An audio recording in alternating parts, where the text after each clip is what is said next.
अस्सलामुअलैकुम। माश की दाल तो बाकी दालों की निस्बत तकरीबन सभी को बहुत पसंद होती है, लेकिन हमसे घरों में वैसी बनती नहीं है जैसी कि रोड साइड ढाबों पर या फिर होटलों पर मिलती है। उसकी होती हैं कुछ टिप्स और ट्रिक्स और एक ख़ास मेथड होता है उनका जो वो हर किसी के साथ शेयर नहीं करते। मुझे मिल चुकी है जी ढाबा स्टाइल, रेस्टोरेंट स्टाइल माश दाल की रेसिपी। तो आज आपके साथ शेयर करने वाली हूँ वो रेसिपी, वो सारी टिप्स और ट्रिक्स और कंप्लीट गाइड करूँगी इंशाल्लाह। आपको इस वीडियो में छोटी सी वीडियो बनाई है, कंप्लीट देखिएगा वीडियो को, हर स्टेप को ज़रा गौर से देखिएगा और समझिएगा। और जहाँ जिस स्टेप पर आपको लगे कि ये पॉइंट आपने कुछ नया सीखा है, कुछ अच्छा सीखा है, तो वहाँ पर वीडियो को लाइक ज़रूर कर दीजिएगा और अपने दोस्तों और अजीज़ों के साथ शेयर ज़रूर कर दीजिएगा। तो वेलकम करती हूँ आपको घरदारी वीडियो के चैनल पर, जहाँ मैं देती हूँ आपको घरदारी से रिलेटेड टिप्स और ट्रिक्स। तो चलिए जनाब, दाल माश बना रहे हैं आज हम ढाबा स्टाइल में। शुरू करते हैं। सबसे पहले मैंने 3 से 4 कप पानी ले लिया है, इसको रख दिया है गर्म होने के लिए, यानी कि इस पानी को हमने उबालना है। इसमें डाल दिया है मैंने हाफ़ टी स्पून नमक, 1 अदद डालेंगे बादियान का फूल, 1 टुकड़ा डालेंगे दालचीनी का और साथ में डाल देंगे 1 अदद बड़ी इलायची। आप चाहें तो छोटी इलायची, सब्ज़ इलायची भी डाल सकते हैं अगर आपके घर में इसका फ्लेवर पसंद किया जाता है तो जनाब पानी को जैसे ही उबाल आएगा, इसमें हमने दाल डाल दी है, अपनी दाल माश, जो कि मैंने धोकर और 1 घंटा पहले से भिगोकर रख दी थी।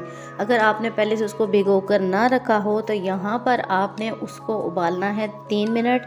लेकिन अगर आपने पहले से इसको भिगोकर रखा हुआ था, जैसे कि पहले मैंने भी 1 घंटा 2 घंटे जितना पहले हो सके भिगोकर रख दी थी, वो अच्छे से फूल चुकी थी, तो यहाँ पर आपने उसको सिर्फ 2 मिनट उबालना है।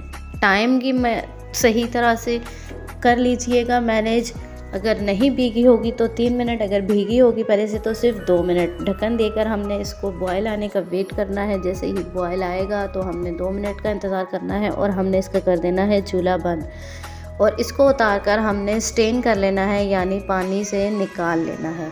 तो जनाब चलिए अगले प्रोसेस की तरफ आते हैं। कुकिंग ऑयल लिया है मैंने हाफ़ कप, इसमें डाल दिया है मैंने मीडियम साइज़ का 1 अदद प्याज और इसको कर लिया है मैंने बारीक चॉप। प्याज को बड़ा नहीं काटना, वरना उसको मसाले बनाने में आपको थोड़ा वक्त ज़्यादा लगेगा, इसलिए जितना फाइनली चॉप हो सके उसको चॉप करके हमने इसको लाइट ब्राउन सा करना है। बहुत ज़्यादा ब्राउन नहीं करना, वरना आपकी दाल का कलर और टेस्ट बिल्कुल ख़राब हो जाएगा। हल्का सा इसको ब्राउन करेंगे, साथ ही साथ डाल देंगे इसमें कुटा हुआ लहसुन और अदरक। अगर आपके पास पेस्ट बना हो तो आप वो भी इस्तेमाल कर सकते हैं, लेकिन कुटे हुए फ्रेश लहसुन की, अदरक की खुशबू ज़्यादा होती है, इसलिए मैं प्रेफर करती हूँ ताज़ा कुटा हुआ लहसुन। छील कर रख लेती हूँ, स्टोर कर लेती हूँ, फ्रीज़ कर देती हूँ। उसकी रेसिपी भी मैं अपने चैनल पर दे चुकी हूँ कि किस तरह आप 1 मिनट में ढेरों ढेर लहसुन छील कर रख सकते हैं। लिंक मैं डिस्क्रिप्शन में दे दूँगी, आप आसानी से वहाँ जाकर देख सकेंगे। हल्का सा लहसुन को ब्राउन करेंगे और देखिए जनाब, इसमें डाल दिया है मैंने अपना टमाटो पेस्ट। आप चाहें तो टमाटर काट कर भी डाल सकते हैं, लेकिन अगर पेस्ट डालें तो ज़्यादा अच्छी बात है। अगर काट कर डालें तो उसके छिलके पहले आप रिमूव कर लीजिएगा। अब इसमें डालेंगे सिर्फ हम 3 मसाले, कोई एक्स्ट्रा मसाला अभी हम नहीं डाल रहे।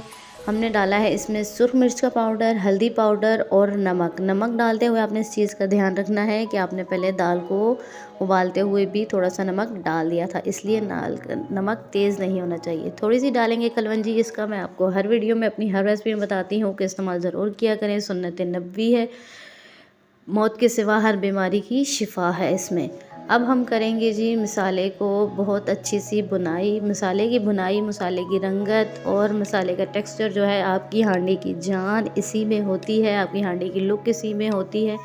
इसलिए मसाले बनाते हुए और इसकी बुनाई करते हुए बिल्कुल भी कंप्रोमाइज़ ना किया करें। थोड़ा सा पानी भी साथ शामिल करके इसकी हम अच्छे से बुनाई कर लेंगे। तो जनाब देखिए कितने खूबसूरत कलर आ चुका है हमारे मसाले का। मसाले ने ऑयल छोड़ दिया है और पानी इसका मुकम्मल तौर पर खुश्क हो चुका है। दानेदार सा मसाला हमारा तैयार हो चुका है। अब हम इसमें डालेंगे अपनी दाल जो हमने स्टेन करके रखी हुई थी। वीडियो अच्छी लगे तो साथ साथ कमेंट ज़रूर कर दिया करें और कमेंट बॉक्स में मुझे ये ज़रूर बता दिया करें कि आप मुझे कहाँ से देख रहे हैं। पाकिस्तान से और इंडिया से ज़्यादा लोग देखते हैं, पसंद करते हैं। आपकी पसंदीदगी का शुक्रिया, बहुत खुशी होती है आप लोगों के कमेंट्स देखकर। खुश रहा करें, खुश दूसरों के लिए भी खुशियाँ बांटा करें। तो जनाब देखें, दाल हमारी 40% तक गली हुई थी, 50% तक मैक्सिमम इसको गलाना है, इससे ज़्यादा नहीं गलाना, वरना आपकी दाल बहुत ज़्यादा लेसदार हो जाएगी और बहुत ज़्यादा गल जाएगी, क्योंकि अभी हमने यहाँ इस मसाले में भी इसको पकाना है। आँच थोड़ी सी तेज़ करेंगे और अच्छे से करेंगे। अब यहाँ हम इस मसाले के साथ इसकी भुनाई करते हुए हमने यहाँ पर डालने हैं जी अब कुछ मज़ीद मसाले, वो मैं आपको बताती हूँ। पहले हमने क्यों नहीं डाले थे, क्योंकि अगर हम पहले मसाले डाल देते सारे तो उनकी खुशबू जो है वो ख़त्म हो जानी थी, उड़ जानी थी। इसलिए भुनाई करते हुए जब मसाला डाला जाता है, ख़ास तौर पर ज़ीरा पाउडर और खुश्क धनिया पाउडर, तो इनकी जो खुशबुएँ होती हैं और इनका जो जायका होता है वो दोबाला हो जाता है। तो छोटी छोटी सी टिप्स और ट्रिक्स होती हैं, ज़रूर फॉलो किया करें इनको। आपके खाने में टेस्ट ज़्यादा आएगा, आपके खाने की लुक अच्छी आएगी। तो अभी मैंने डाला है ज़ीरा पाउडर 1 टीस्पून और खुश्क धनिया पाउडर 1 टीस्पून। अच्छे से करेंगे भुनाई ताकि ऑयल हमारा अलग हो जाए, पानी दाल का खुश्क हो जाए। और इसमें मैंने डाल दिया है आधा गिलास पानी, देख सकते हैं आप, क्योंकि हमारी दाल 50% तक गली हुई थी। अभी हमने दाल को मज़ीद गलाना है, लेकिन ये इस चीज़ का ध्यान रहे कि आपने दाल को इतना नहीं गलाना कि वो बिल्कुल लेसदार हो जाए और मिक्सअप हो जाए। खड़ी खड़ी सी निखरी सी दाल होनी चाहिए, लेकिन गली हुई भी होनी चाहिए, सख्त नहीं होनी चाहिए। पानी डालकर हमने देना है इसको दम 15 मिनट का। आंच हल्की कर देंगे और आपसे मिलते हैं 15 मिनट के बाद। तो जनाब 15 मिनट गुजर चुके हैं, दाल हमारी बहुत अच्छे से गल चुकी है, पानी इसका खुश्क हो चुका है और दाल यकजां भी हो चुकी है। पानी इसका अलग नहीं होना चाहिए कि दाल लेस वाली नहीं होनी चाहिए, बिल्कुल खड़ी खड़ी और गली हुई होनी चाहिए। यही होती है परफेक्ट दाल की टिप्स। हरी मिर्च डालेंगे, 2 मिनट का मज़ीद दम देंगे और ताकि इसकी खुशबू जो है अच्छे से दाल के अंदर मिक्सअप हो जाए। तो जनाब देखिए, ये है जी फाइनल लुक हमारी ढाबा स्टाइल दाल माश की रेसिपी। कोई एक्स्ट्रा मसाला नहीं जाएगा, थोड़ी सी चेंजिंग है रेसिपी की, बनाने में थोड़ा सा स्टाइल चेंज है। ज़रूर फॉलो कीजिएगा और मुझे फीडबैक दीजिएगा कि आपने ये दाल बनाई तो आपके घर वालों को कैसी लगी। चैनल पर नए हैं तो सब्सक्राइब करते जाइएगा। खुश रहिए, खुशियाँ बांटिए, दूसरों के लिए आसानियाँ पैदा करें, अल्लाह ताला आपके लिए आसानियाँ पैदा कर देगा। मुझे दीजिए इजाज़त, अगली वीडियो तक के लिए फिर हाज़िर होंगे इंशाल्लाह नई टिप्स और ट्रिक्स के साथ। अपना रखिएगा बहुत सा ख्याल और मुझे रखिएगा दुआ में याद। अल्लाह हाफिज़।